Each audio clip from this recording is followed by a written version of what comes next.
സ്ത്രീകൾക്കായി സംസ്ഥാന സർക്കാർ നടപ്പിലാക്കുന്ന പ്രിയദർശിനി സൗജന്യ യാത്രാ പദ്ധതിക്ക് തുടക്കമാവുകയാണ്. കെഎസ്ആർടിസിയുടെ പ്രിയദർശിനി സർവീസിനെ കുറിച്ച് സ്ത്രീകൾ അറിഞ്ഞിരിക്കേണ്ടത് എന്തെല്ലാമെന്ന് നമുക്ക് നോക്കാം. സൗജന്യ യാത്ര നടത്തുമ്പോഴും സാധാരണ ടിക്കറ്റ് എടുക്കുന്ന പോലെ ഇറങ്ങേണ്ട സ്ഥലം പറഞ്ഞ് സീറോ ടിക്കറ്റ് എടുക്കേണ്ടതാണ്. ഏതെങ്കിലും സാഹചര്യത്തിൽ ടിക്കറ്റ് എടുത്ത സ്ഥലം കഴിഞ്ഞാണ് ഇറങ്ങേണ്ടതെങ്കിലും ടിക്കറ്റ് എടുത്ത സ്റ്റോപ്പിന് മുൻപേ ഇറങ്ങണമെങ്കിലും ആ വിവരം കണ്ടക്ടറെ അറിയിക്കണം. കൂടെ 5 മുതൽ 11 വയസ്സ് വരെയുള്ള ആൺകുട്ടികളുണ്ടെങ്കിൽ അവർക്ക് പണം നൽകിയുള്ള ഹാഫ് ടിക്കറ്റ് എടുക്കണം.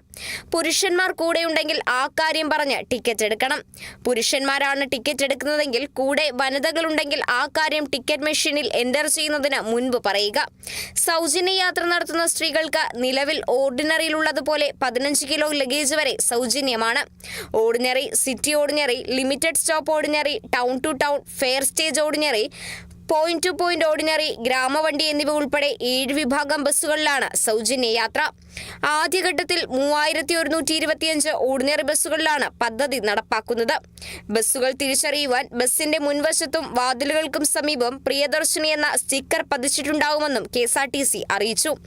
പദ്ധതി ധനപരമായ നഷ്ടമാണെന്ന് തോന്നുമെങ്കിലും സ്ത്രീകൾ മിച്ചം വയ്ക്കുന്ന പണം വിപണിയിലേക്ക് തന്നെ എത്തുന്നത് സാമ്പത്തിക രംഗത്തിന് നേട്ടമാകുമെന്നാണ് വിലയിരുത്തൽ. Kerala vision news, Thiruvananthapuram.